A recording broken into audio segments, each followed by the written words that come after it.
dos mais desafiadores e confrontadores que nós temos nas Escrituras. Talvez redundante dizer, porque a própria Bíblia ela é confrontadora. Mas nós iremos estudar o Sermão do Monte. Peço que os irmãos abram Mateus 5. E tenho certeza que todos os irmãos que estão aqui conhecem bem esse texto, mas talvez esse texto seja um dos mais evitados hoje nos púlpitos modernos. Isso não tem acontecido por causa da complexidade hermenêutica e exegética desse texto, porque esse texto ele é muito claro, muito claro.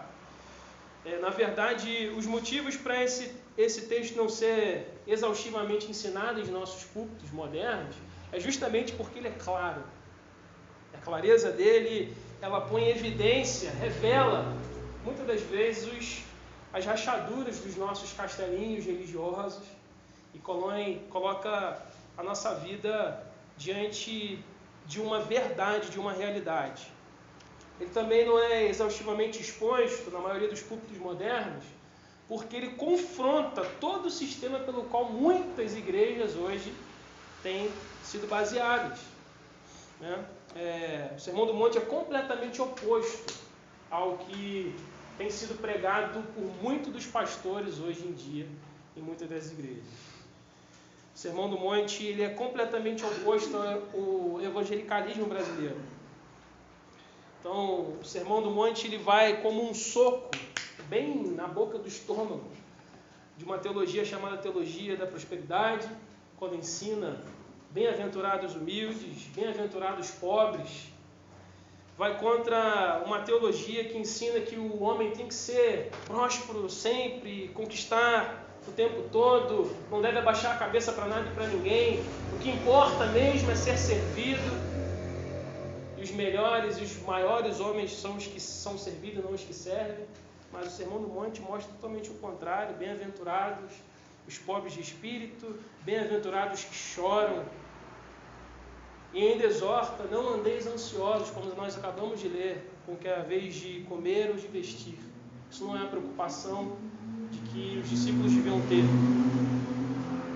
Ele também é rival de uma teologia chamada graça barata, porque algumas pessoas acreditam que a salvação não demanda do crente uma busca pela santidade, pela piedade, por uma vida reta, uma vida justa. Jesus, no Sermão do Monte, nos ensina que a nossa espiritualidade devia ser ativa e que devia, inclusive, exceder, na época, a dos fariseus e dos escribas. Se eu entendo que esses são um dos maiores motivos pelos quais os púlpitos modernos não estão ensinando o Sermão do Monte, talvez esse seja o maior motivo para a gente estudar esse Sermão do Monte em nossas vidas.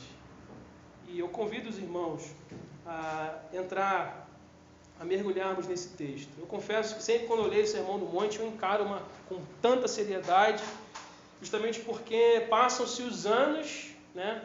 Eu não sou tão velho assim, estou com uns 13, quase 15 anos aí, né, na igreja, convertido, crendo em Jesus, mas ele sempre encontra confronto com a minha realidade e a minha vida com Deus.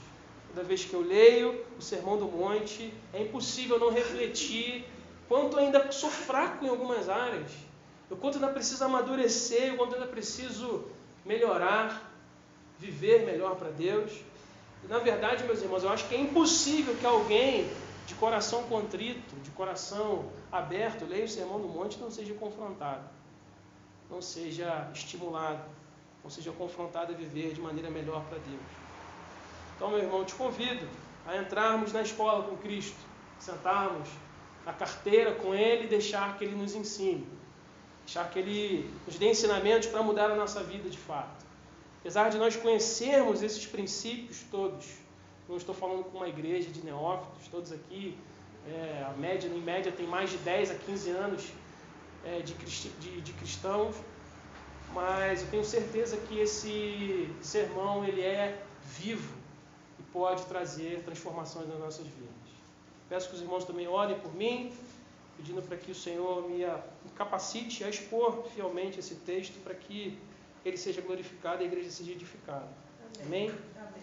Então, meus irmãos, Dito isto, eu acho que para nós começarmos a expor o Sermão do Monte, é necessário que a gente faça primeiro uma introdução, um aspecto amplo do Sermão do Monte, para que depois a gente vá para os pormenores do Sermão do Monte. É necessário a gente olhar para o Sermão do Monte como um todo, para depois nós olharmos para ele de maneira detalhada, versículo por versículo. Então hoje o meu objetivo é, em aspecto introdutório, falar da importância do Sermão do Monte, como nós devemos ler esse Sermão do Monte, qual é a relevância dele para a nossa vida e para a sociedade no geral. Para isso nós iremos ler apenas os versículos 1 e 2 do capítulo 5 de Mateus. Aqueles que puderem se colocar em pé, nós iremos ler juntos esses versículos. Essa é a santa palavra de Deus, é o verbo vivo, encarnado, falando com a sua igreja. Mateus 5, versículo 1 e 2. Vendo, pois, as multidões, subiu ao monte e, como se assentasse, aproximaram-se os seus discípulos e ele passou a ensiná-los, dizendo. Amém. Pode se assentar. Algumas perguntas nós vamos fazer para chegarmos a esse objetivo, entender a importância, a relevância desse sermão para nós hoje. A primeira pergunta é: com que autoridade esse sermão foi proferido? Com que autoridade? Quem proferiu esse sermão? Nós sabemos que foi Jesus que proferiu esse sermão, mas talvez essa seja uma resposta que para muitos hoje não seja suficiente. Dizer Jesus é a autoridade que profere o sermão do monte. Olhamos para o livro de Mateus como um todo, né? O livro de Mateus ele tem o objetivo de mostrar que Jesus é o rei, o Messias aguardado por todo o povo judeu, o Messias que foi profetizado pelos profetas do Antigo Testamento. Jesus é esse rei, logo ele tem por si autoridade. Mas Jesus não é uma autoridade como Davi, por exemplo. Jesus é um rei muito superior a qualquer outro rei que passou por Israel, porque Jesus é o rei dos reis e o Senhor dos senhores. Existem alguns aspectos muito interessantes na carta de Mateus que nos ajudam a entender melhor esse contexto do Sermão do Monte. Muitos comentaristas dizem que o livro de Mateus está dividido em 5 partes e que cada uma dessas 5 partes terminam com um sermão. A saber, o primeiro sermão deles é o Sermão do Monte, logo após o Sermão da Missão, onde Jesus fala com seus discípulos, o Sermão das Parábolas, o Sermão sobre a Igreja, onde Jesus fala aspectos da Igreja, e por último o Sermão Profético. 5 sermões dividindo este livro. E estes comentaristas dizem, eu acredito ser também coerente, de que essa divisão ela é uma referência aos primeiros 5 livros da Bíblia, o Pentateuco. E o intuito então de Mateus, do escritor, era mostrar Jesus também como uma espécie de um novo legislador, de um novo Moisés, mas muito mais do que isso. Porque se nós olharmos os outros paralelos, essa referência ainda fica um pouco mais interessante. Quando nós juntamos outras referências do Sermão do Monte, como por exemplo, assim como Moisés, Jesus também subiu ao monte para promulgar ensinamentos para o seu povo. Os irmãos se lembram que certa vez, Deus se manifestou ao povo de maneira terrível, com trombetas e relâmpagos e trovões. O povo ficou atemorizado. E o próprio povo pediu: Moisés, vá por nós, suba e fale com Deus. Moisés sobe até aquele monte, fica por lá 40 dias, recebe instruções, desce daquele lugar e dá as instruções ao povo. Dessa mesma maneira, de forma referencial, Jesus também está subindo ao monte para falar com o povo e dar-lhes ensinamentos. Jesus faz isso logo após escolher os seus 12 discípulos. E os 12, o número 12, não é por acaso. Vou aqui falar de numerologia nos aspectos pentecostais que nós vemos por aí, mas o próprio reverendo Augusto Nicodemos diz que o número 12 representa para Jesus um paralelo às 12 tribos de Israel. Quando ele escolhe 12 discípulos, ele está fazendo um paralelo às 12 tribos de Israel. Jesus, no Sermão do Monte, faz várias referências ao Decálogo, aos 10 mandamentos de Moisés. Contudo, todas essas referências apontam simplesmente não simplesmente para as semelhanças entre Jesus e Moisés. Mateus não quer mostrar que Jesus é igual a Moisés. Mateus está mostrando que Jesus é superior a Moisés. Porque embora Moisés tivesse subido ao monte para falar com o povo, fora Moisés que falou com o povo, não foi Deus que falou com o povo. Moisés foi um representante de Deus falando com o povo. Agora Jesus era o próprio Deus falando face a face com o seu povo. Falando face a face com os seus discípulos. Embora Moisés falasse com a multidão, Jesus separa da multidão 12 para falar-lhes dos princípios do reino, indicando que a revelação não era agora exclusiva a Israel, o étnico, sanguíneo, para todo o povo, mas para os seus discípulos, aqueles que o seguiam, que em breve seriam discipulados de toda a parte da terra. Uma referência, inclusive, também à igreja. E embora Jesus citasse o decálogo, ele era uma autoridade sobre a lei, porque ele dizia: Moisés vos disse, eu, porém, vos digo. Ele era maior que Moisés. Jesus é a autoridade, ele é a própria palavra, ele é o verbo que começou a falar no meio dos homens. Se nós lermos todo o Sermão do Monte, nós teremos aí em torno de 8 minutos para ler os 3 capítulos, capítulos 5, 6 e 7.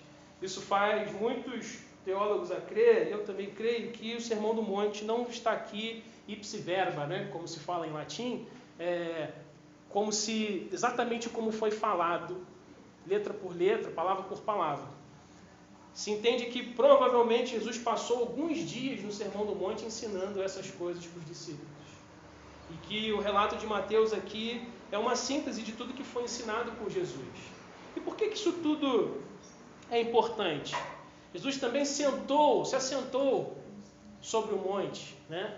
Isso na cultura era muito importante, porque somente os rabis se sentavam para ensinar. Diferente da nossa cultura, né? No Ocidente, as pessoas que têm alguma coisa a falar, ensinar, elas ficam de pé, os outros ficam sentados. A maneira que nós estamos aqui agora. Mas na cultura oriental é o contrário. O rabi, o mestre, a pessoa que ensina fica sentada. Jesus estava sentado mostrando que ele era a autoridade a falar. Por que isso tudo é importante para nós? Porque Jesus é a autoridade do Sermão do Monte. Eu não quero aqui entrar numa das vertentes de que ensina que as palavras de Jesus têm mais peso que as palavras dos apóstolos. Algumas pessoas ensinam dessa maneira, e isso acaba causando uma certa confusão, porque algumas pessoas tendem a não dar valor aos ensinos apostólicos.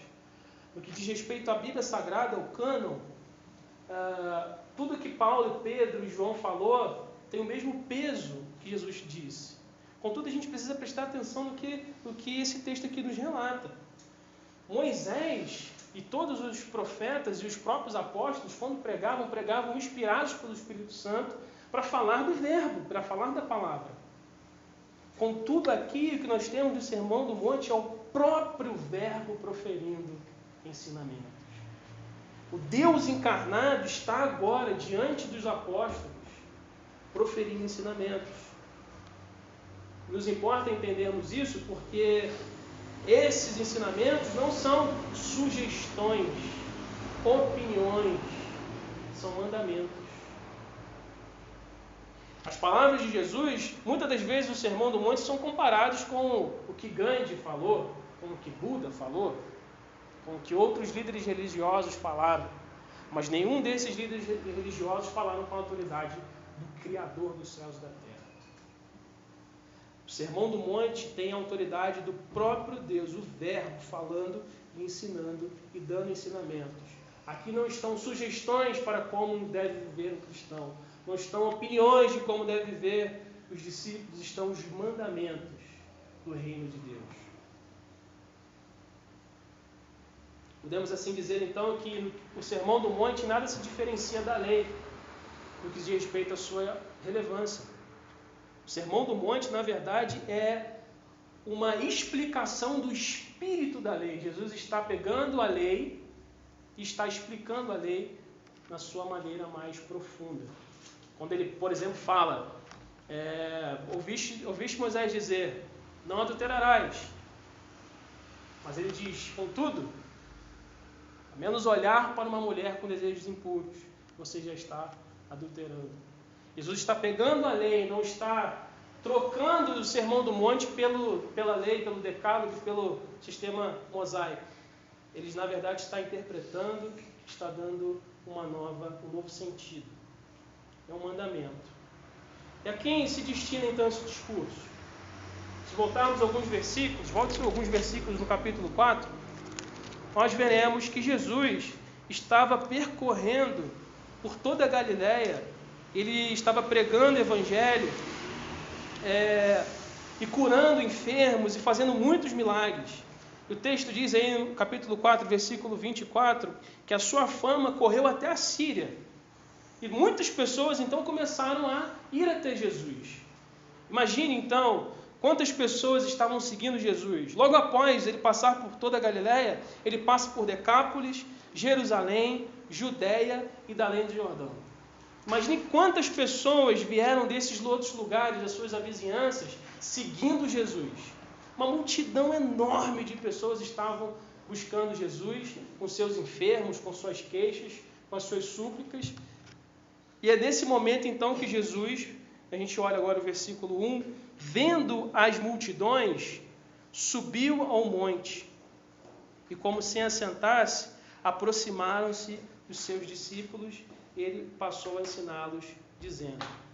Então, respondendo à pergunta a quem se destina esse discurso, é evidente que esse discurso se destina aos seus discípulos. Jesus separou os seus discípulos da multidão para ensinar-lhes algumas coisas. E, embora isso pareça muito simples, é exatamente desse entendimento, dessa pergunta que surge uma distorção muito errada a respeito desse sermão. As perguntas são, será que esse sermão serve então para a igreja hoje? Será que esse sermão serve para nós hoje, se destina a nós? Surgem algumas respostas dessas perguntas, algumas delas absurdas. Eu não vou tratar de todas elas, mas eu vou tratar apenas de uma. Por exemplo, o dispensacionalismo, ele ensina o seguinte: Cristo veio como Messias para Israel, como líder político, como líder para governar Israel, mas Israel rejeitou Jesus. E por essa rejeição, meio que num improviso, Jesus então resolve fundar a igreja. Chama os seus apóstolos e funda uma igreja. E esse sermão então está no limiar entre a antiga dispensação, que corresponde a Israel, e a dispensação da igreja, que substituiu Israel.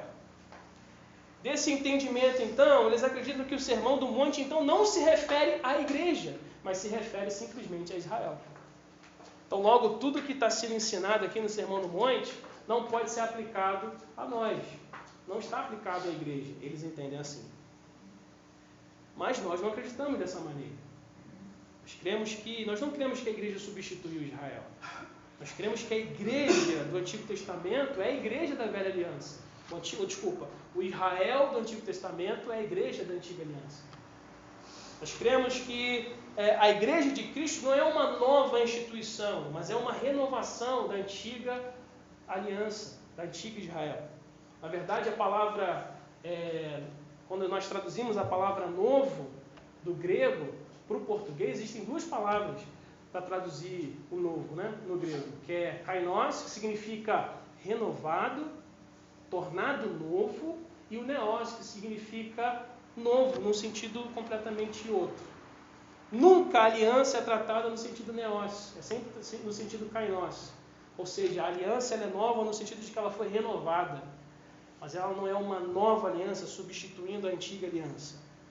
Logo, muitas das palavras, com algumas raras exceções e algumas profecias, que foram ditas a Israel, são ditas à igreja e servem para a igreja. E não apenas isso, o problema de tratarmos que esse sermão não fala para nós, como então podemos nos identificar como sal da terra e luz do mundo? Como poderíamos então fazer a oração do Pai Nosso?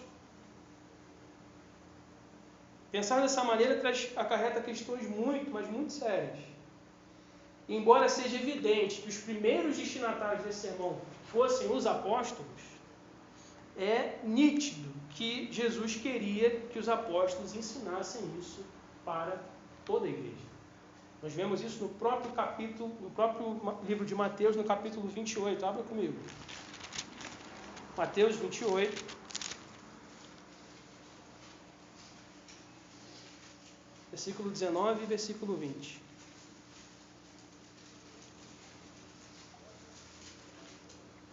Jesus diz: Ide, portanto, fazei discípulos de todas as nações, batizando-os em nome do Pai, do Filho e do Espírito Santo. E agora preste bastante atenção, ensinando-os a guardar todas as coisas que vos tenho ordenado. Eis que estou convosco até os dias da consumação dos séculos. Jesus tinha um interesse que os discípulos ensinassem isso para a igreja. Logo, o Sermão do Monte se direciona, meu irmão, a mim e a você. Se direciona à igreja de Cristo. Se direciona aos que se fizeram filhos de Deus e que foram transportados das trevas para a luz. Acredito que muito do que se faz para se esquivar dessa responsabilidade da igreja a tentar e subscrever o Sermão do Monte é justamente pelo seu caráter confrontativo, de renúncia. O Billy Graham, tem uma frase que é muito pertinente: a salvação é de graça, mas o discipulado custa tudo. No Sermão do Monte estão explícitas aquelas coisas em que Jesus requer de cada um de nós, que demanda muita renúncia, que demanda muito comprometimento com Ele, e que de fato não pode ser cumprido sem o auxílio do Espírito Santo. Então, por isso que Jesus separou os discípulos da multidão. Existia uma multidão que vinha seguindo Jesus de todos os cantos, mas Jesus sobe ao monte e separa os seus 12. Esse discurso não é para a multidão. Esse discurso não é para a multidão que estava importunando Jesus, que estava seguindo Jesus. Esse discurso é para os seus discípulos, aqueles que se assentavam à mesa com o Mestre, aqueles que deixaram pai, mãe, amigos, negócios pela causa de Cristo. A multidão, certa vez, logo percebeu que o discurso de Jesus era muito duro. Vocês lembram disso? E a multidão virou as costas e foi embora. Mas somente os discípulos de Jesus permaneceram. A quem se destina esse sermão? Se destina aos discípulos de Jesus, não à multidão. A gente podia fazer a seguinte pergunta: se o Sermão do Monte é destinado aos discípulos de Cristo, esse sermão é destinado a você? Se somos discípulos de Jesus, nós precisamos olhar para esse sermão como mandamento da nossa vida. E quais são as consequências de aplicar? Que ocasiona aplicar em nossas vidas? E na verdade aqui eu não estou falando no contexto de que, se somos discípulos, nós iremos começar a aplicar esse sermão. Porque o Sermão do Monte, como eu já disse, ele é um mandamento. E toda a nossa fé envolve já estarmos buscando aplicar cada palavra desse sermão em nossa vida. Dr. Martin Lloyd-Jones, ele diz uma coisa muito interessante sobre como nós devemos ler esse sermão. Ele diz que o Sermão do Monte ele não deve ser lido da seguinte maneira: devo aplicar o Sermão do Monte para tornar-me cristão. A primeira coisa é que isso é impossível. Nessa condição carnal em que nós estamos ainda decaída, é impossível aplicar o Sermão do Monte por completo.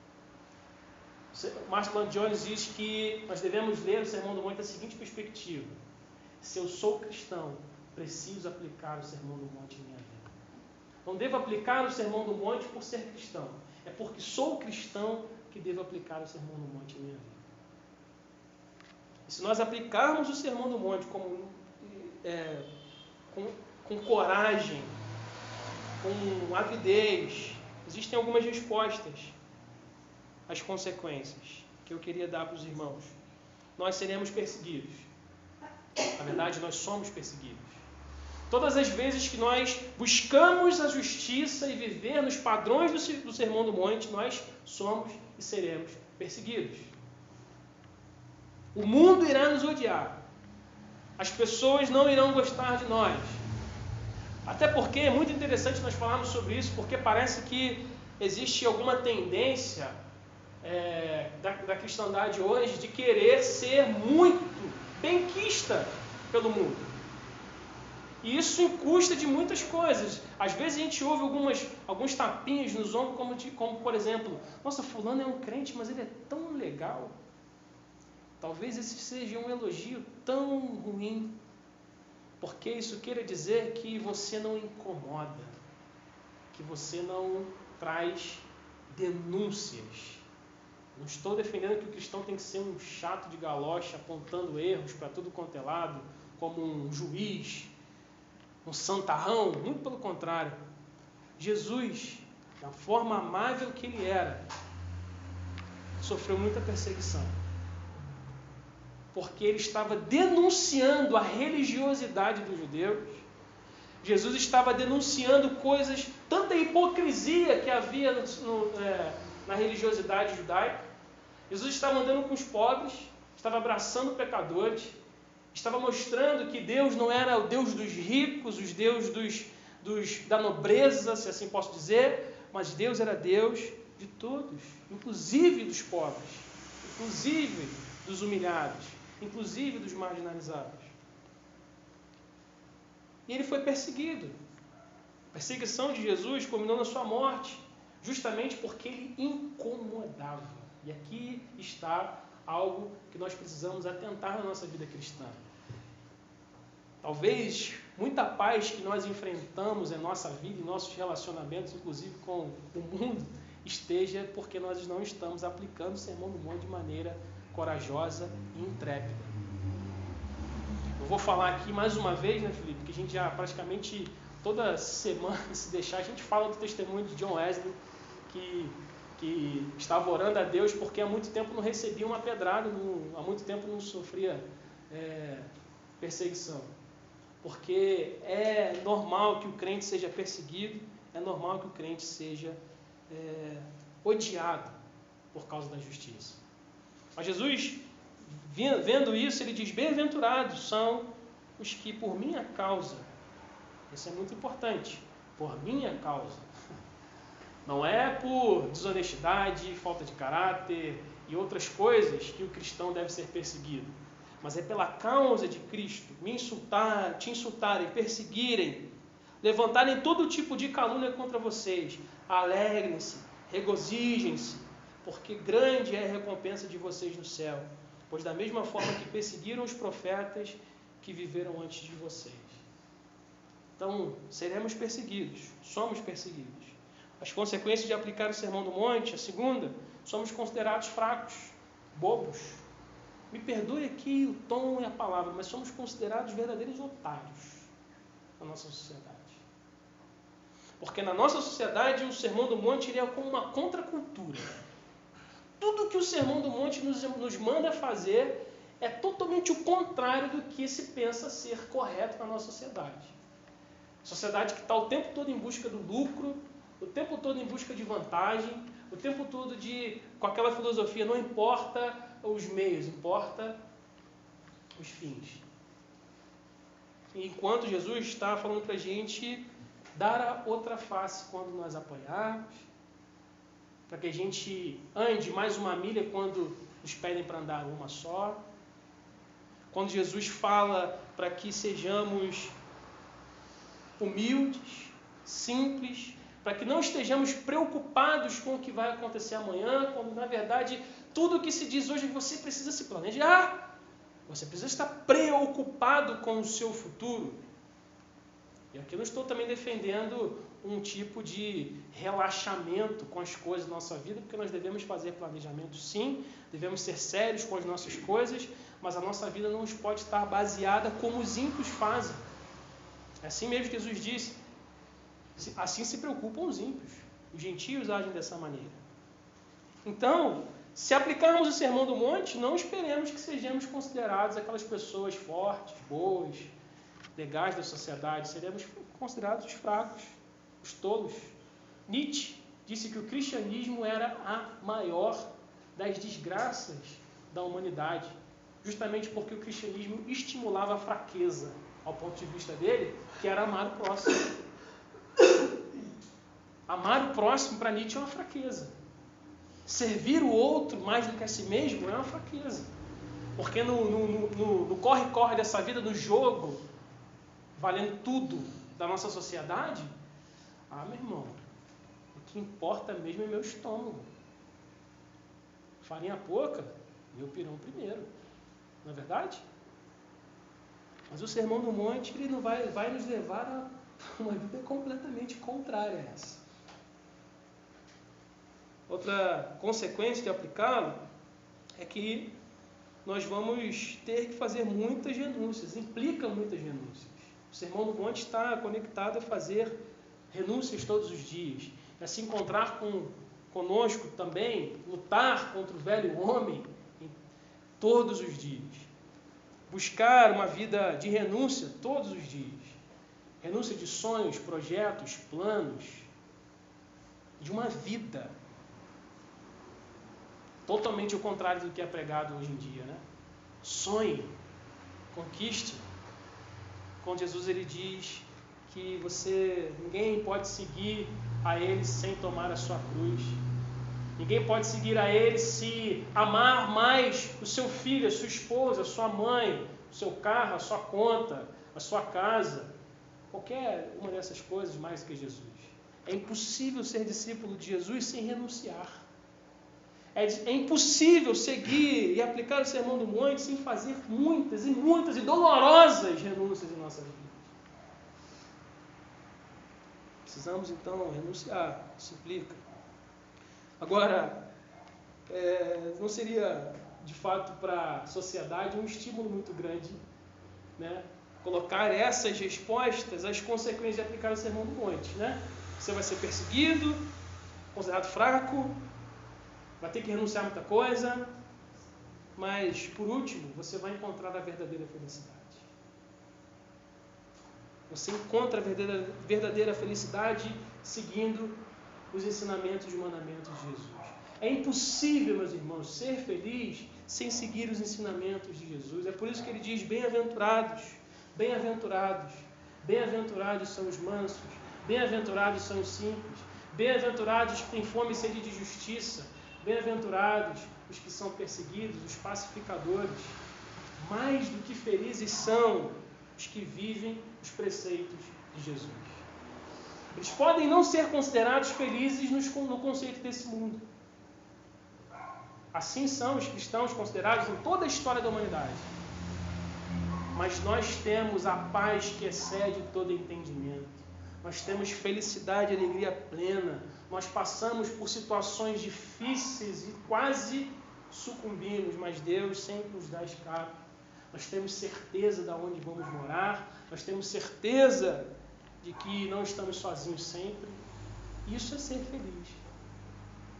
Isso é ser feliz. Ser feliz é estar debaixo dos ensinamentos de Jesus. E por fim,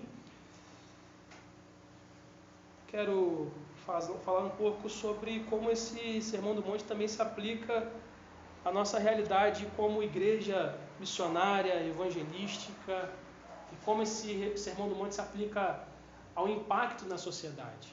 Como já disse, esse sermão ele é contracultural. Ele vai na contramão de tudo que se ensina hoje em dia. Do pastor John Stott, ele tem um livro sobre o Sermão do Monte, e ele fala sobre a igreja do século XX. E no século XX, pós-guerra, as pessoas estavam totalmente envolvidas com a busca para reconstrução de tudo que eles perderam. Eles queriam reconstruir ali, as pessoas começam a trabalhar muito, começam a economizar, começam a construir casas, a construir patrimônio. E na contracultura disso surge um movimento chamado hippie, que era a pregação de todos os conceitos completamente o contrário disso. Eles eram desprendidos da coisa material. Eles eram desprendidos de toda essa frenesi que a sociedade inteira estava buscando de conquistar. E é justamente John Stott diz, nesse contexto que chega a surgir um ímpeto gigantesco do comunismo. E ele diz que as pessoas estavam em busca do comunismo justamente porque o comunismo estava respondendo uma necessidade de uma geração jovem. O comunismo estava pregando que, de fato, não importava dinheiro, capital e entre outras coisas. Embora o comunismo tenha sido o mal, o horror que foi para a história, ele respondeu uma geração com esse desejo. E John Stott diz que se a igreja verdadeiramente aplicasse o Sermão do Monte em suas vidas, nenhuma outra cosmovisão, nenhuma outra coisa seria tão poderosa para cumprir esse desejo no coração das pessoas aí fora. As pessoas de fato têm buscado verdades que estão além da matéria, além do que se pode tocar, do que se pode comprar com dinheiro. As pessoas estão em busca disso. O Dr. Martin Lloyd-Jones também fala alguma coisa nesse sentido no seu comentário sobre o Sermão do Monte. Ele diz que ele conhecia um ex-ministro do governo indiano que voltou para a Índia para buscar o budismo. Ele queria encontrar no budismo algumas respostas. Ele foi para uma conferência internacional do budismo, encontra lá alguns líderes proeminentes do budismo. Ele pergunta para aqueles líderes: eu quero saber se o budismo ele é dinâmico, se ele é vivo, se ele mexe com as pessoas, se ele pode fazer as pessoas amarem umas às outras, se ele pode transformar uma sociedade, porque eu quero trazer o budismo para a Índia. Eu quero trazer essa cosmovisão budista para revolucionar a Índia. Eu quero saber então se o budismo ele é verdadeiro. E o lamento de Martin Lloyd-Jones era que esse homem, que ele havia conhecido nos Estados Unidos, havia passado anos e anos olhando o cristianismo, para ver se o cristianismo era uma religião viva, dinâmica, que podia fazer as pessoas se moverem. E a conclusão que ele chegou foi de que o cristianismo era um ótimo discurso, mas ele não era praticado. E Martin Lloyd-Jones coloca isso como sendo o maior incentivo para que nós apliquemos o Sermão do Monte. Porque todas as religiões do mundo olham para o Sermão do Monte e dizem: nossa, que palavras maravilhosas, tudo isso aqui está certo. Nenhuma delas consegue aplicá-lo. Nós temos ela na nossa Bíblia e podemos ler também diversas vezes. Nós não temos aplicado. Nós precisamos aplicá-lo em nossas vidas. Isso não poderá ser feito sem o auxílio do Espírito Santo. E se nós estamos, como muito bem hoje falamos na Escola Bíblica Dominical, sobre revitalização, avivamento e uma nova postura de nós como indivíduos, mas também como uma nova congregação, uma igreja viva, não há como alcançar revitalização e avivamento, fervor espiritual e fervor evangelístico, sem antes aplicarmos o Sermão do Monte. Sem antes vivermos essas palavras de maneira corajosa e entregue. Não adianta fazermos estratégias e técnicas para que a gente alcance os de fora,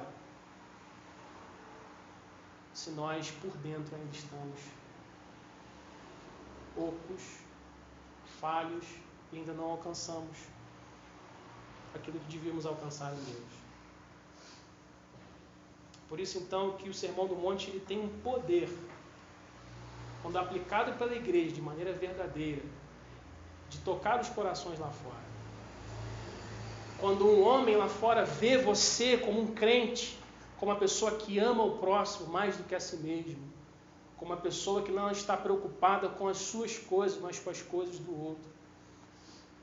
Quando você vive de maneira totalmente compromissada com o Evangelho e com Cristo, isso faz a diferença, meus irmãos. Isso faz a diferença lá fora. E o que nós precisamos é fazer a diferença. Quando nós estivermos estudando o Sermão do Monte, nós iremos ver que Jesus diversas vezes faz o seguinte contraste. Vocês, os discípulos, e os fariseus e os escribas. Vocês, os discípulos, e os gentios e os ímpios. O Sermão do Monte tem um direcionamento. Vocês devem ser diferentes. Vocês devem ser diferentes da religiosidade que impregna a nossa nação. Vocês devem ser diferentes de tudo o que há aí por fora desse mundo. Se nós fizermos isso, além de palavras, nós iremos alcançar multidões com o Evangelho de Cristo, com a palavra de Deus. Amém? Amém. Essa é a palavra que Deus colocou no meu coração. Que os irmãos sejam abençoados para a glória de Deus.